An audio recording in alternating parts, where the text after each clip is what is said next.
Good afternoon, everybody, and welcome back to RobMotive. You know, I did a video recently about rats or mice or vermin getting underneath the hood of the Toyota Tacoma and causing damage. And there was a lot of interest in that, and I'm not really surprised because we're moving into the winter months, although I don't think it really matters what season it is. But it seems like when it's colder outside, you have more of these kind of problems. So I did a little bit of research and I thought I'd run through, does insurance cover rat or mouse or squirrel damage when they get under your hood and chew up everything, nest in there, or even get inside of your truck? What about ways to prevent it from happening at all? So let's run through. I've got this article up in front of me. I'm going to kind of pick out the points as we go. First of all, regarding insurance, this is something that I wondered about. Does your car insurance cover rat or mouse damage or vermin damage, pest damage? And the answer is, it depends.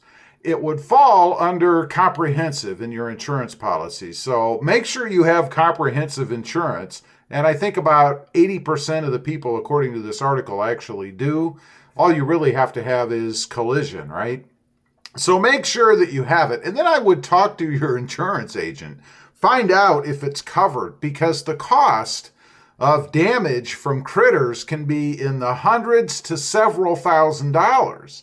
It just depends on what kind of damage that they do and whether or not you ever know that they've done anything. I mean, some of these little vermin are small, right? They might be chewing just the outside covering of the wire, or they might chew through the whole wire at all. Now, the next thing is, why do rodents chew on car wire? There's been a lot of talk out there about companies switching over to plant or soy-based wire covering or insulation, and that draws the critters in. I remember a while back, it was a big thing with Honda and Audi and several other car manufacturers that there was damage occurring and people were blaming it on these things, but that's simply not true. The biggest reason why these critters chew on wire is because they can. They go underneath your hood and it's just a matter of convenience. It's just there. Their little teeth, they grow all the time. So they have to continuously chew on things to dull or reduce the height of those teeth. Otherwise, they'd be like saber-toothed mice, right? Could you imagine a mouse running around with teeth hanging down 6 inches below its mouth? Well, that's why they do it. So it's not really because of this switchover. It's simply because they can, and they do. Now, ways to protect your truck from rodents. There are several things that you can do. Probably the best thing that you can do is to park inside. It's not going to completely eliminate it. I mean, if you open your garage door or if you leave your garage door open, obviously a mouse or a rat or anything can run right in, hide somewhere in your garage, and then crawl right up underneath there and start doing their thing, right?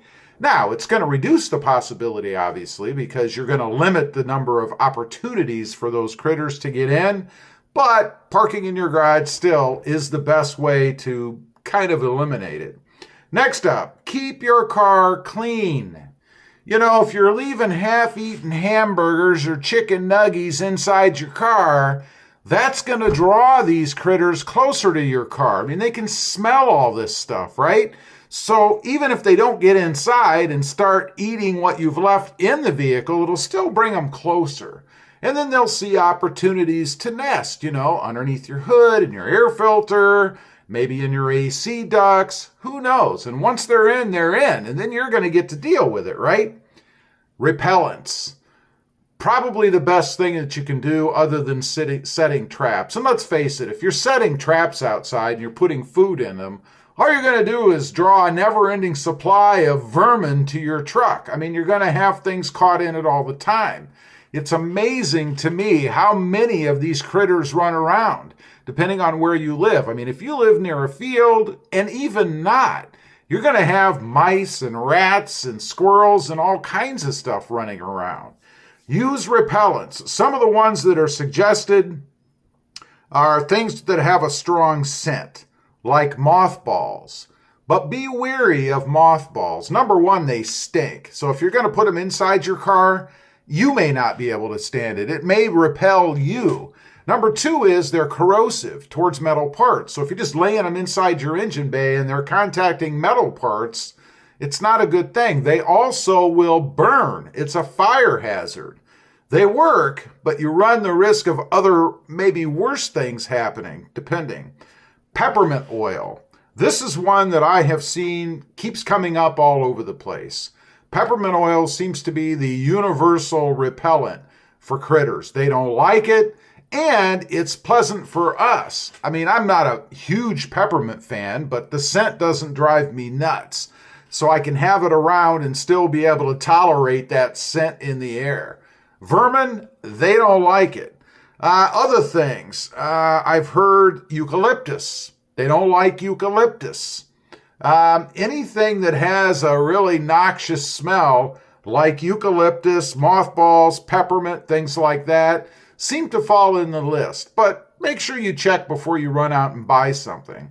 There are also electronic solutions. Now, I don't know if any of these work. I did just a quick look on the Amazon, and there are electronic devices out there that claim to repel rodents.